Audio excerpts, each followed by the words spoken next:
Hello everyone, welcome back to my channel. Hope all of you will be fine. Yes, so in today's video we are going to learn about the verb. Okay, in today's video I'll explain you what is verb. So without delaying much, let's begin our video.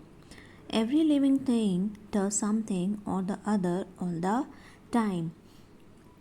Yes beta, as we all knows every living thing does something or other all the time. Even when we do nothing such as sitting or sleeping, then sitting or sleeping in itself is an action.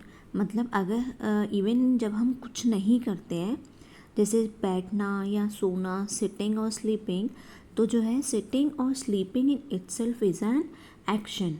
वो भी एक action ही है. अगर हम simply बैठे हैं या फिर सो रहे हैं तो वो भी तो एक एक्शन ही हो रहा है. Yes.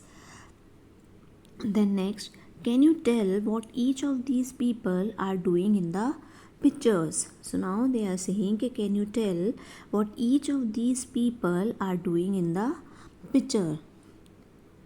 In picture 1, a girl rides a bicycle. In picture 1, what girl is doing? Girl rides a bicycle.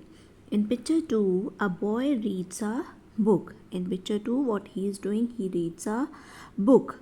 Then in picture 3, a man walks in the park. In picture 3, a man walks in the park. Then next, in picture 4, a woman cooks food. What a woman cooks food. So beta, in picture 1, a girl rides a bicycle. In picture 2, a boy reads a book. In picture 3, a man walks in the park. And last one, in picture 4, a woman cooks food. ठीक है. Then next, each of these persons is performing an action. Yeah, that's true. Each of these persons performing an action as riding, reading, walking or cooking. They all are performing an action ना. Yes, so each of these persons is performing an action. जैसे she is riding, he is reading, man is walking and she is cooking. Means woman is cooking. So each of these persons is performing an action. Let's move forward. The colored words in the above sentences show some actions being done. The colored words in the above sentences show some actions being done. तो बेटा ये जो colored word है, these are showing in the above sentences that some actions being done. Yeah, she is riding, reading, walking, cooking. तो ये सब कोई ना कोई action तो हुआ है ना. Yes. So these words tell what these persons are doing. तो यही तो words बता रहे हैं कि ये लोग क्या कर रहे हैं. Yes. Next, now consider these sentences.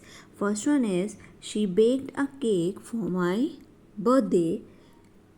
Then number 2 is, two wrongs do not make a right. कभी भी दो गलत करेक्ट नहीं बताते हैं.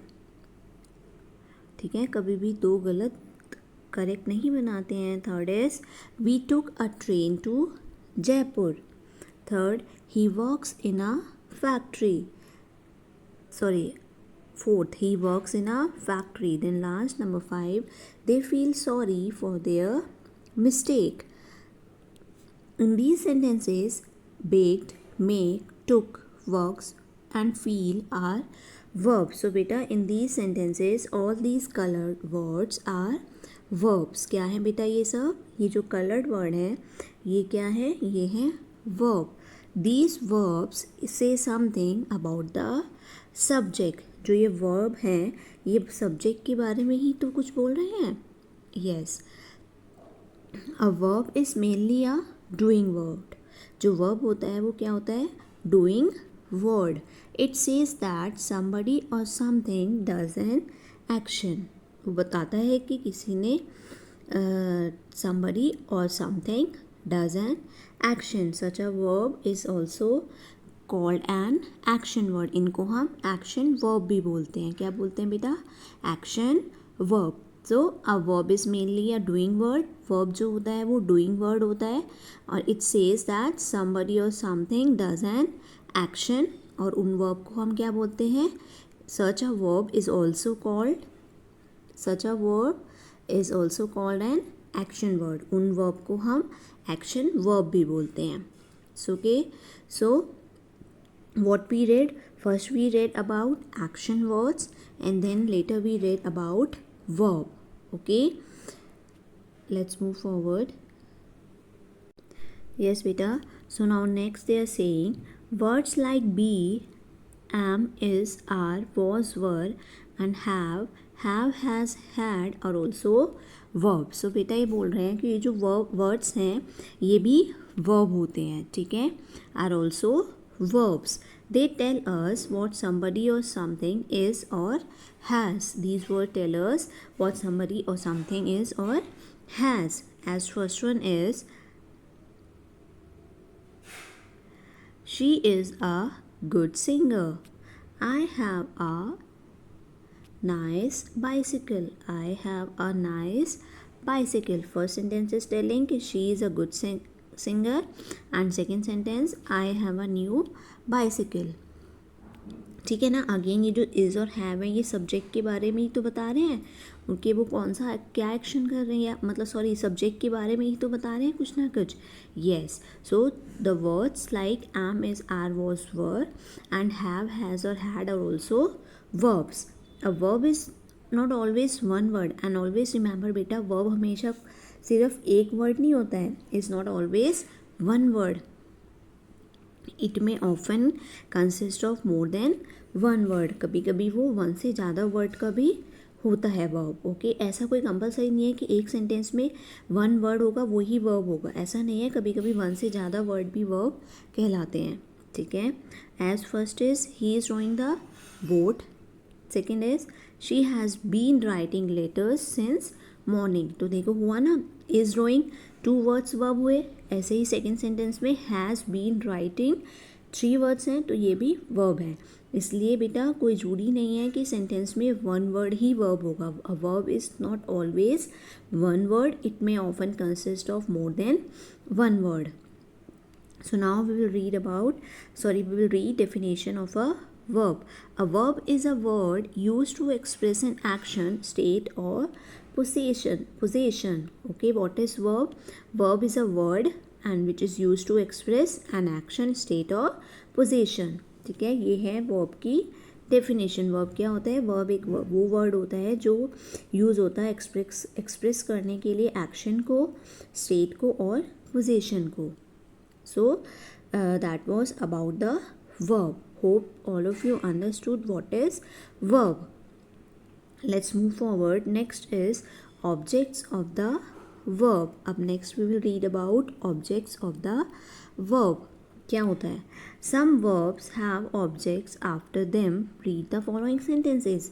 कुछ verb के साथ बेटा कुछ verb have objects after them. मतलब कुछ sentences में verb के बाद object होता है. As here it is given the children fly. अच्छा हम एक बात बताओ, ये जो sentence है the children fly, क्या ये complete sense बना रहा है? ठीक है, सॉरी क्या ये बना रहा है बेटा? Tell me. नो ना, दिस सेंटेंस इज इनकम्प्लीट. या वी ऑल अंडरस्टूड ना by reading the children fly. It's an incomplete sentence. You will definitely want to know what children fly. Definitely यहाँ पे लिखा है द चिल्ड्रन फ्लाई, हमें तो नहीं पता ना वो क्या उड़ा रहा है. तो you will definitely want to know what children fly. तो the verb fly should be followed by some word to make complete sense. तो ये जो वर्ब है बेटा फ्लाई, ये जो वर्ब है fly should be followed by some word to make complete sentence. यहाँ पे कोई वर्ड होना चाहिए जो एक कंप्लीट सेंस बनाएगा इस सेंटेंस को या फिर सेंटेंस को कंप्लीट करेगा. So we can rewrite this sentence as the children fly kites. अब तो ये कंप्लीट सेंस बता रहा है ना कि द चिल्ड्रन फ्लाई काइट्स, वो पतंग उड़ा रहे हैं. ठीक है.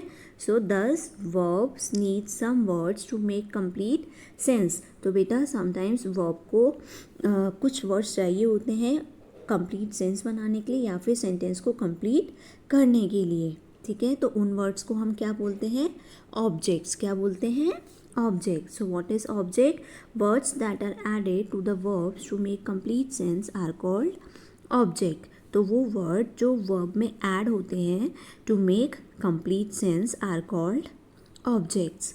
आई hope it is clear what is objects of the verb, ठीक है। As we read here one sentence is given the children fly. So are you all able to understand what children flying, no ना। क्या ये कोई complete sense बता रहा है, क्या हमें समझ आ रहा है कि चिल्ड्रन क्या उड़ा रहे हैं, of course. So the verb fly, तो यहाँ पे हम अगर एक वर्ड ऐड कर देंगे, जैसे इन्होंने ऐड किया है काइट्स, सो अब हमें समझ आ रहा है कि yes the children fly kites. अब ये कंप्लीट सेंस बना रहा है ना।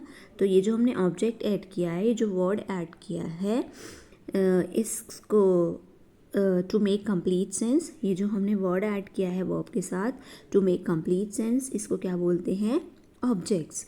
So here it is written, words that are added to the verbs to make complete sense are called object. Very good. I hope it is clear to you what is objects of the verb. Okay, so now next, in the above sentence, what do the children fly? Kites. So therefore, kite is the object of the verb fly. Kite क्या है बेटा, ये object है verb fly का। Therefore, kites is the object of the verb fly. That's all about objects of the verb. Let's move forward. Next, we are going to read verbs transitive and intransitive. So here we are going to read about transitive and intransitive verb. Okay, beta. In short, I'll tell you before explaining क्या होता है। कुछ जो sentence होते हैं, कुछ sentence होते हैं जिसमें वर्ब के साथ हमें वर्ड ऐड करना पड़ता है उस सेंटेंस को कंप्लीट करने के लिए या to make a complete sense, ठीक है ना, वो तो ट्रांजिटिव होते हैं। और अगर कोई सेंटेंस में हमें ऑब्जेक्ट की ज़रूरत नहीं है, ठीक है, to make a complete sense और टू कंप्लीट द सेंटेंस, अगर हमें ऑब्जेक्ट की ज़रूरत नहीं है, then those are known as intransitive verbs, ठीक है। So now let's read in detail. First, let's read these sentences. Consider the following sentences. First one is, the boy broke a flower pot. The boy broke a flower pot. ये देखो verb के बाद हमने object use किया है ना, flower pot, क्योंकि अगर हम नहीं करेंगे द बॉय ब्रोक, अगर हम ऐसे लिखेंगे तो क्या ये सेंटेंस कंप्लीट होगा नहीं। हमें कैसे पता चलेगा कि लड़के ने क्या तोड़ा, है ना। तो हमने इसमें फ्लावर पॉट ऐड किया है, मतलब ऑब्जेक्ट ऐड किया है ना वर्ब के साथ, यस। अब सेकेंड सेंटेंस क्या है, the boy slapped, sorry the baby slapped. यहाँ पे हमने कोई ऑब्जेक्ट ऐड किया नहीं, क्योंकि ये खुद ही एक कंप्लीट सेंस बना रहा है या फिर ये सेंटेंस ऑलरेडी कंप्लीट है, द बेबी स्लैप्ड। तो हमने वर्ब के बाद कोई भी वर्ड ऐड नहीं किया, मीन्स कोई ऑब्जेक्ट ऐड नहीं किया, yes yes. In the first sentence, the verb broke, which requires an object. मैंने बोला था ना, जो फर्स्ट सेंटेंस है, जो वर्ब है broke, उसको एक ऑब्जेक्ट का रिक्वायरमेंट है ना। The verb broke, which requires an object, a flower pot, to complete its sense. First sentence में अगर हम ब्रोक के बाद फ्लावर पॉट ऐड नहीं करेंगे या फिर ऑब्जेक्ट ऐड नहीं करेंगे, तो क्या वो सेंटेंस कंप्लीट सेंस बना रहे नहीं ना। तो हमें रिक्वायरमेंट है, तो इस कॉल्ड अ ट्रांजिटिव वर्ब। इनको हम क्या बोलते हैं, ट्रांजिटिव वर्ब। इन शॉर्ट बेटा, जब वर्ब को ऑब्जेक्ट की रिक्वायरमेंट होती है कोई सेंटेंस को कंप्लीट करने के लिए, that is called a transitive verb. Next is, in the second sentence, the verb slap does not require any object. Yeah, that's true. As I also explained, as I also told कि जो second sentence है उसमें verb slapped को कोई requirement नहीं है किसी भी object की, because it makes good and complete sense by itself. क्योंकि वो जो है खुद ही good और complete sense बना रहा है ना। अगर जो सेकेंड सेंटेंस है उसमें हमें किसी ऑब्जेक्ट की ज़रूरत नहीं है, because automatically it makes good and complete sense by itself. तो उन वर्ब को हम क्या बोलते हैं, इंट्रांजिटिव वर्ब, ठीक है। What we calls it is such a verb is called an intransitive verb. So I hope it is clear difference between transitive and intransitive.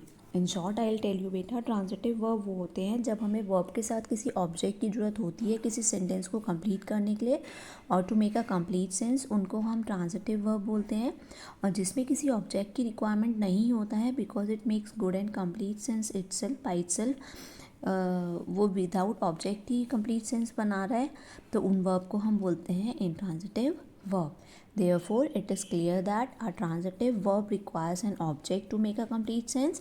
On the other hand, intransitive verb does not require any object to make a complete sense. So, hence it is clear बेटा, जो transitive verb है requires an object to make a complete sense. But on the other hand, intransitive verb doesn't require any doesn't require any object to make a complete sense. So that's the chapter, the verb. Here two sentences are given of transitive and intransitive. As you can see कि she saw a movie, तो देखो बेटा यहाँ पे हमें she saw, यहाँ पे एक ऑब्जेक्ट की नीड है ना, अदरवाइज अगर हम लिखेंगे she saw तो हमें कैसे समझ आएगा कि क्या है ना। तो शी सॉ क्या देखा, शी सॉ अ मूवी, तो यहाँ पे हमें ऑब्जेक्ट की नीड है, इसलिए किसका एग्जाम्पल है, ट्रांजिटिव वर्ब का। Same as second sentence, he cuts his nails, again here we need any object ना, again there is a need of requirement of object. So these two are transitive. These two are examples of transitive verb. On the right side, intransitive word. As first is most birds fly. तो most birds fly means ज़्यादातर birds उड़ती हैं, तो यहाँ पे भी हमें किसी ऑब्जेक्ट की नीड नहीं लग रही है, ये जो सेंटेंस है ये खुद ही कंप्लीट सेंस बना रहा है, तो यहाँ पे verb doesn't require an object, any object. Second is the old man coughed, here also verb doesn't require any object, है ना। यहाँ पे ये भी सेंटेंस खुद ही मीनिंग बता रहा है, ये भी खुद ही कंप्लीट सेंस बना रहा है, तो इसमें हमें ऑब्जेक्ट की रिक्वायरमेंट नहीं है। So these are intransitive verbs and these are transitive verbs. Hope it is clear to you what is transitive and intransitive verb. So that was the chapter the verb. Hope it is clear to you all the verb. Okay, so see you in the next video. Till then, be safe, take care, bye bye, thank you.